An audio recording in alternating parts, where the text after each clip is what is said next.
الصفوة كانت في الميعاد والأحمر الوهاج جدل. انت الزعيم وسط الهوى وملك النجوم، انت البطل. خليك تتكلم في راسك، خليك انت تتكلم في راسك. ايوه علي يا ايوه علي علي ايوه يا بنتي. كلام في شنو ده؟ بسم الله الرحمن الرحيم والصلاه والسلام على اشرف المرسلين. يعني والله الزول ما عارف اللحظه دي يقول شنو، لكن يعني الانتصار اللي اتحقق ده انتصار عظيم نهديه للشعب السوداني. الحمد لله. الانتصار ده ما للمريخ ولا للعيبه ولا الاداره ولا كل الشعب السوداني، وان شاء الله مزيد من الانتصارات باذن الله تعالى. يلا يا تراوري اتكلم انت. عرب؟ ما مشكله فرنسي. سيكوال فرنسي؟ عربي؟ تكلم عربي. والله قاس 100 100 بس 100%. مبروك. ملا زيدان يا فيصل يا اشيلك وخدك all player play very more. I am very happy today for Jamal, for team, for doctor, for supporter, for president. كله good tournament. Ima good massage, good treatment for doctor, coach speaking, for good coach for preparation. Go here! Go here! Go ميل وبهني جماهير المريخ وجماهير السودان كلها بالكاس الغاليه ديت، والبطوله كانت بطوله قويه جدا وصعبه، واحنا جايين قابلنا يعني صعوبات كتيره في الطيران طبعا، ده اللي اخرنا عليكم، واحنا بنتاسف طبعا للجماهير كلها بالفرحه ديت، كانت المفروض تبقى امبارح طبعا بفضل ربنا وفضل تعب الجماهير والجهاز الفني ورئيس النادي دكتور جمال الولي، طبعا بنبارك له ونبارك لكل لعيب بره الفريق وبره القايمه طبعا، وبحمد ربنا طبعا ان احنا جبنا الكاس دي للجماهير دي الجميله ديت اللي هي فرحانه وماشيه ورانا. طبعا انا احساسي سوداني صرف يعني دلوقتي الحمد لله، وطبعا بهني الناس اللي معانا كلها وبهني كابتن بيلا طبعا عشان عمل ماتشات جامده جدا. كابتن مصر كابتن بيلا حبيبي يا مول بيلا ولا بلا؟ كله ماشي. طيب كله ماشي طبعا، وبهني طبعا الجون الجميل العظيم جمال سالم، وطبعا بهني مدرب اللياقه العظيم الكابتن عبد العظيم عصيمه، والدكتور اللي تعب معانا لوحده بصراحه يعني بالشغل ده لوحده الدكتور احمد العابد، وبهني طبعا الكابتن احمد مالك. بالريف مالك هوانا اليوضة والسمانة. طبعا مدرب حراس المرمى الكابتن هيثم تعب برضه بالجزمه البيضاء اللي بيلبسها ما بغيرهاش، وكابتن فيصل اللي كان بينزل يظبط لنا الاداء المايسترو بتاعنا، طبعا الدكتور ما انا عارف الدكتور طبعا عماد راجل تعب معانا برضو جامد جدا، وطبعا بهدله الكاس الغاليه ديت، وبهدل جمال سالم الجون العظيم، وعبده جابر التغييرات اللي كان بيعملها الكوتش، كان بيظبط الهجوم طبعا عبده، وبخيت طبعا وبقول له الحمد لله على سلامتك عشان جه في الماتش الاخير ده وكان تعبان شويه، وكابتن ناصر طبعا كان بيتعب معانا في السودان ما كانش بيرد عليا في التليفون، والكابتن اسماعيل صديق بهدله الكاس ده طبعا الغالي ده عشان راجل تعبان برضه معانا في اللعب والكوره، وراجل من اللعيبه اللي كانت لفت الغاليه جامده جدا. طبعا صخره الدفاع اللي ادى البطوله دي بشكل رائع جدا باسكال طبعا،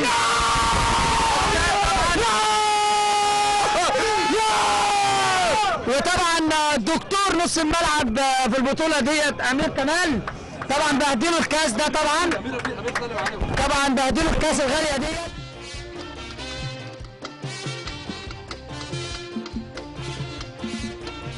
بالريف مالك هوانا اليوم ضوء السمانة بالريف مالك هوانا. مجدي عبد اللطيف طبعا اللي انا مشبهه بمحمد صبري نجم نادي الزمالك المصري، بقول له الف مبروك. وطبعا وبشب برضه رمضان عجب طبعا بمجدي الصياد نجم نادي الاسماعيلي طبعا، ونجم منتخب مصر الاسماعيلي المصري. الراجل ده يا جماعه صخره قدام بصراحه، محطه جامده جدا في الهجوم، وبقول له الف الف مبروك. اساس طبعا بالقلب والروح طبعا من السودان عماد صخره الدفاع بتاعنا برضه. بهدلوا كل الناس اللي بره في الفريق اللي قاعدين في السودان، طبعا بهدلهم كل الكاس الغاليه ديت، وبقول لهم انتوا كنتوا معانا بروحكم وبقلبكم. وطبعا احنا شايفين عماد برضه معانا جاي جري من المطار ورانا بروحه طبعا ومشاعره طبعا الغاليه دي ما تقلش عن اللعيبه اللي لعبوا. طبعا الكابتن احمد طبعا ده راجل برضه معانا في نص الملعب، راجل عظيم برضه في نص الملعب، واتمنى له مستقبل هايل. بقول له الف مبروك الف مبروك الكاس. كلامي طبعا بفييرا الكره السودانيه علاء الدين، بقول له الف الف مبروك عقبال المنتخب، وتشرفونا كده في منتخب السوداني ان شاء الله الماتشات اللي جايه، وان شاء الله اتمنى لكم من كل قلب تصعدوا ان شاء الله اول المجموعه ان شاء الله باذن الله، عشان ان شاء الله يكون وش خير عليكم ان شاء الله. واترك المايك طبعا لفييرا الكره السودانيه علاء الدين يوسف. يا راجل طيب في البدايه انا يعني بجد يعني اول حاجه بحييك انت يا ايمن، لكن عندك انت فيك مشروع مذيع كبير جدا. الله يكرمك يعني بعد البطل يعني ممكن عايز تشوف يا بكا شكلتك السودان هجيبكم السودان. وبجد يعني انا سعيد ان يعني انا شايف الجمهور مبسوط شديد، وبجد يعني دي اقل هديه ممكن نقدر نقدمها للناس المساكين ديل اللي خلوا مشاغلهم وهنا وجونا، بنقول لهم مبروك مبروك مبروك مبروك مبروك لكم. وحخلي عماد يوصف لك شعور الجمهور البر انه كان هو قدر يكون معه. احني جماهير المريخ العظيم، احني جمهور المريخ، وده ان شاء الله واحد بيتمنى يعني ان شاء الله يقدم حاجه جميل لجمهور المريخ يعني في المباريات الجايه ونحني كل الابطال يعني ان شاء الله. معنا الكابتن راجع عبد العاطي نجم منتخب السودان ونجم نادي المريخ، هعمل لقاءات بس، هعمل لقاءين بس كده قدام، هعمل لقاءين. ومع المايك طبعا الكابتن عبده عايز يقول حاجه. طبعا اقول لك حاجه، حي حبيبنا الكابتن ايموني جوكر المريخ الجديد. حلاوه يا حبيبي ايموني.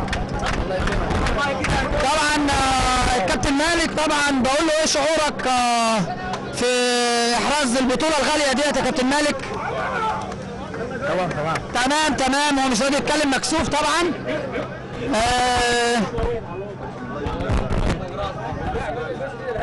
اعمل لقاء طبعا مع المدير بتاعنا الجميل الكابتن جايلي، وبقول له ايه شعورك يا كابتن بالاحراز البطوله الغاليه ديت في رواندا، واحرزنا البطوله الغاليه ديت بطوله سكافه لجماهير السودان وجماهير المريخ واللعيبه الجميله اللي كانت معاك. اوصف لنا كده شعورك ايه؟ طيب بسم الله الرحمن الرحيم، والصلاة والسلام على أشرف خلق الله سيدنا محمد وعلى آله وصحبه أجمعين. الحمد لله والشكر لله على هذا الإنجاز العظيم. أنا أفتكر المريخ ما جديد عليه البطولات، ويمكن هو حامل البطولات الجوية يعني، فأنا أفتكر يعني التهنئة موصولة أول حاجة للاعبين وجهاز فني ومجلس إدارة وصفوة. أنا أفتكر يعني المشهد يغني عن يعني انا افتكر انه دي صفوه.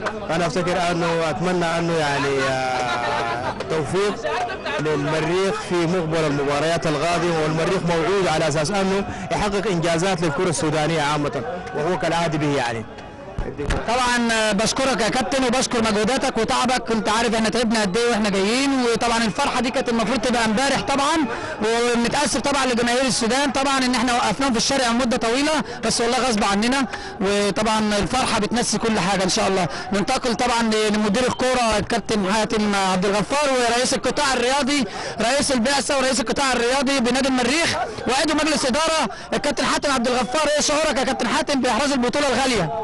مرحبا كابتن ايمن، والف مبروك ليك، والف مبروك لجماهير المريخ العظيم، وجمهور مبروك لمجلس الاداره برئاسه الدكتور الاخ الحبيب جمال الوالي والاخوه اعضاء مجلس الاداره والجماهير الحبيبه الوفيه بالشهيده كلها قدامك يا كابتن ايمن. كلها بنهنيها وبنهدي لها هذا الفوز. شكرا جزيلا. شكرا يا كابتن حاتم. ننتقل طبعا الى اسئله الوكيل العام الامين العام بالانابه الاستاذ الموكل احمد علي، وبقول له ايه شعورك يا كابتن؟ وصف لنا شعور جماهير السودان وجماهير نادي المريخ طبعا بالاحراز البطوله. الحمد لله وبسم الله. تحدثت كثيرا انا في اليومين السابقين بكل اشخاص الاعلام، لكن اعتقد هذه اللحظه حق تتحدث الكاميرا. اللي يحدث الان ده لا يوصل. انا بقول شكرا للاعبي المريخ العظماء ابطال الشاويس، قدموا لنا هديه عظيمه فرحه هذا الشعب المريخ العظيم. اتمنى ان احنا نحافظ على القمه. الوصول للقمه سهل، المحافظه صعبه، ان شاء الله نحافظ على هذه القمه. وانا متاكد كل الكباتن دول بالمنظر اللي شافوه الان ده، بالاستقبال الخرافي اللي شافوه من الجمهور، بالحب الكبير من الجمهور لهم، حيحافظوا وحيبذلوا الغالي والنفيس من اللي هذا الجمهور العظيم. ان شاء الله. شكرا يا كابتن، الف شكر. وطبعا الغاليه ديت لجماهير نادي المريخ. بسم الله الرحمن الرحيم. اول حاجه نحيي الشعب السوداني عامه وجماهير المريخ بصفه خاصه، ونقول مبروك الف مبروك لجماهير المريخ لجماهير المريخ وجماهير السودان عامه. نقول لهم مبروك. فدي هديه بسيطه نقدمها عليهم ان شاء الله من بدايه هذه السنه ان شاء الله باذن الله، ومزيد من البطولات ومزيد من الانتصارات ان شاء الله. زي ما شايف يعني شايفين كلكم يعني فرحه حاجه بسيطه، حاجه يعني انا بعتبرها حاجه بسيطه بالنسبه لناس يعني ناس بساط جدا، يعني حاجه بسيطه بتفرحهم جدا وحاجه بسيطه بتزعلهم. فحاجه بسيطه جدا يعني يعني بتفرح ناس زي ديل. فنحن مبسوطين جدا جدا كون نكون يعني اسعدنا الناس دي يعني في حاجه بسيطه جدا، يعني كاس زي دي يعني بجد. يعني انا والله العظيم ما يعني ما تتخيل انه انا مبسوط كيف يعني والله العظيم. فان شاء الله باذن الله يعني مزيد من البطولات ومزيد من الانتصارات، ونتمنى انه كل السودان يكونوا زي ديل، يعني مش هلال مش مريخ، يعني دايرين هلال مريخ كله واحد ان شاء الله باذن الله. بشكر طبعا الكابتن بيلا جابر الجناح الطاير نادي المريخ طبعا. وفي اخر كلامي طبعا بشكر الدكتور جمال الوالي على الوقفه اللي هو واقفها ديت، وطبعا ربنا ما ضيعش تعبه وتعب الجهاز الفني ورئيس البعثه والكابتن مصطفى طبعا توفيق. وطبعا انا فرحان جدا جدا جدا بالبطوله دي، طبعا اول بطوله ليا في نادي المريخ. الف مبروك للمريخ، الف مبروك للسودان كله، الف مبروك. تمام طبعا زي ما انتم شايفين طبعا الكلام العربي الجميل. السودان نطقته عربي طبعا، بقول له الف مبروك للسودان. تمام. طبعا الكابتن ده انا بكلمكم طبعا من الباص دلوقتي، واحنا طالعين من المطار رايحين لاستاد المريخ طبعا نادي المريخ، الاستاد العظيم الملعب بتاع الفريق. طبعا احنا بنكلمكم دلوقتي واحنا جوه في داخل الباص. طبعا معانا الكابتن عبده بيتكلم في التليفون مش معبرني طبعا، وضيع جون بكعب رجله، مش المفروض ما كانش يضيع يعني بالكعب طبعا من كتر الافتراء، يعني بيلعب بكعب رجله. طبعا الدكتور طبعا ما ينساش الدكتور احمد العابد، والله انا بتكلم بجد تعب معانا جدا جدا الدكتور عماد. طبعا راجل كان شغال ال 24 ساعه بصراحه، ما كانش بينام. وطبعا الف مبروك في نهايه كلامي. طبعا بقول الف مبروك طبعا لجماهير السودان وجماهير المريخ طبعا، والدكتور جمال والجهاز الفني والاداري والمكتب التنفيذي والكابتن ناصر طبعا حبيب قلبي طبعا عشان بيحجز لي بس التذاكر، وحبيبي بياخدني ويجيبني بالعربيه عشان مش عارف حاجه في السودان. الكابتن ناصر انا التقي بيه بس كده يقول كلمه عشان ده فرحان جدا وحاسس انه هيموت. تقول ايه يا كابتن على احراز البطوله الغاليه دي؟ بشكر كل اللاعبين على المجهود الكبير اللي بذلوه في الفوز ببطوله خارجيه، واسعدت كل جمهور المريخ زي ما نحن شايفين. وانا فخور جدا بمجموعه اللاعبين الحاليين الموجوده في نادي المريخ، سعيد جدا بوجود كابتن كبير زي ايمن سعيد معانا في نادي المريخ. طبعا انا مش كبير، مش هكون اكبر من اي حد هنا، انا زي اي لعيب في نادي المريخ طبعا، والحمد لله يعني ان انا بعمل اللي عليا في نفس الفريق والحمد لله طبعا. وبشكر الكابتن مصطفى توفيق طبعا على مجهودات. واخر ختامي الف مبروك الكاس الغاليه ديت على جماهير السودان وجماهير المريخ وجماهير المريخ بشكل خاص. بختم كلامي طبعا وبقول لهم الف مبروك، وان شاء الله الدوري جاي باذن الله، الدوري جاي والكاس جاي ان شاء الله داخلين النادي السنه دي باذن الله، باذن الله ربنا يكرمنا كده ان شاء الله ويكفينا شر الغرور، وان شاء الله ان شاء الله نحرز البطوله الكاس والدوري لنادي المريخ. والسلام عليكم ورحمه الله وبركاته. شكرا. شرفني وشرف قبيلكم الريق مساير يوم عديلكم. شرفني وشرف قبيلكم الريق مساير يوم عديلكم.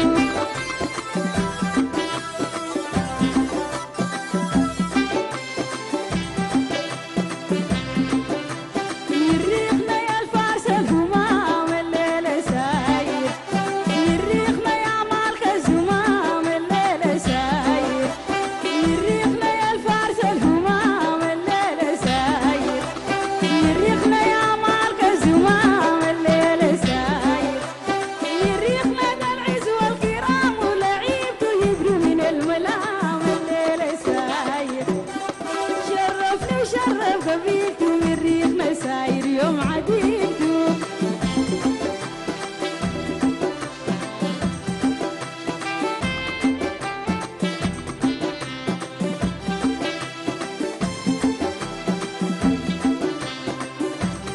الريق مساير وما برا الليلة ساير. جمهور وحبان ومعاه الليلة ساير. الريق مساير وما برا الليلة ساير. جمهور وحبان ومعاه الليلة ساير. الليلة ساير وما برا الليلة ساير. جمهور وحبان ومعاه الليلة ساير. مريخنا مزدع في سماه وكورتنا تزعج بحماه الليلة ساير. شرفني شرف قبيلكم الريقنا ساير يوم عديلكم.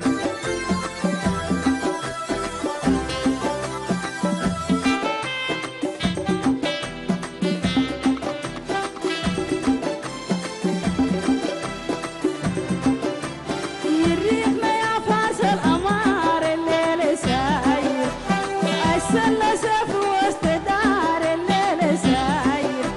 يريقنا يا فارس الأمار الليلة ساير. السلة سيف وسط دار الليلة ساير. يريقنا ما بيرضى الحقارة كورتنا دي ذهب القشارة والليلة ساير. شرفني شرف قبيلتي والليلة ساير يا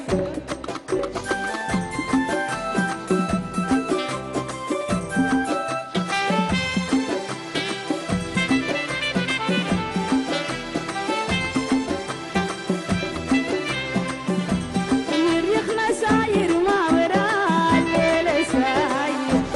جمهور وحبان ومعاه الليلة ساير. الليلة ساير وما